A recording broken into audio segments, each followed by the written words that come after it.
ketika sawit disebut hutan, kisah negara Indojaya. Bagaimana kisahnya? Mari kita simak. Jangan lupa like, komen, dan subscribe. Sebelum kita mulai, tarik napas sejenak. Bayangkan sebuah hutan yang tidak hanya berdiri, tetapi hidup. Hutan yang tahu kapan hujan akan turun, hutan yang mengajari sungai cara mengalir.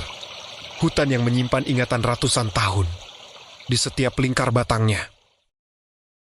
Sekarang, bayangkan hutan itu masih hijau, tetapi tidak lagi bernyawa karena di sebuah negara bernama Indojaya.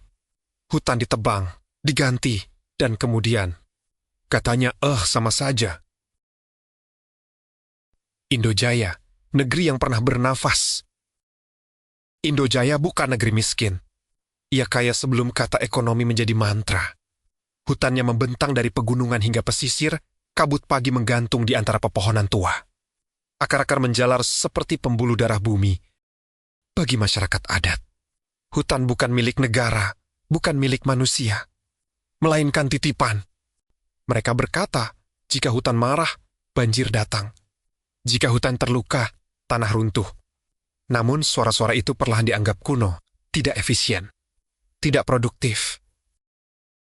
Lahirnya seorang penguasa modern. Pranatawibo naik tahta di tengah tepuk tangan. Dan janji-janji masa depan, ia bukan pemimpin yang kejam. Ia pemimpin yang meyakinkan. Dalam setiap pidato, ia berbicara tentang grafik, tentang negara lain, tentang ketertinggalan. Kita tidak boleh kalah dari zaman. Hutan yang diam tidak memberi makan siapapun. Katanya. Kata diam diucapkan seolah hutan memang tidak bekerja. Padahal selama ratusan tahun, hutan bekerja tanpa meminta upah. Kalimat yang mengubah sejarah. Suatu pagi, di depan kamera nasional, Pranatawibo mengucapkan kalimat sederhana. Sawit juga pohon, ia punya daun, ia punya batang. Jadi, di mana kerusakannya? Tidak ada teriakan, tidak ada ancaman. Justru itulah bahayanya. Kalimat itu masuk ke kepala jutaan orang tanpa perlawanan.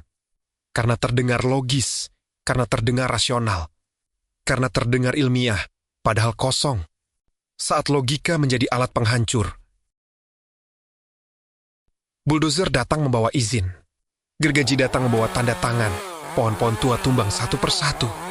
Sebagian lebih tua dari sejarah Indojaya sendiri.